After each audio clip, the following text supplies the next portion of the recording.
ស្ដីក្នុងវីដេអូនេះខ្ញុំសូមមកនិយាយខ្លះៗអំពីតាមមូលហេតុអ្វីគ្រាន់តែយើងគេងស្ងៀមសោះសត្វតែមានតបៅអញ្ចឹងតើតបៅហ្នឹងវាមកពីអីហើយមូលហេតុអីបានមានតបៅហ្នឹងអញ្ចឹងមូលហេតុគឺដោយសារនៅពេលដែលយើងឈឺ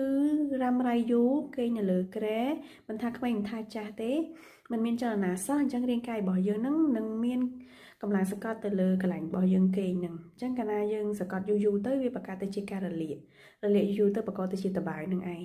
ហើយតបៅនឹងទៀតសោះវាច្រើនតែកើតនៅកន្លែងណាដែលមានកម្លាំងសង្កត់ទៅលើគ្រែមានស្មាគល់ក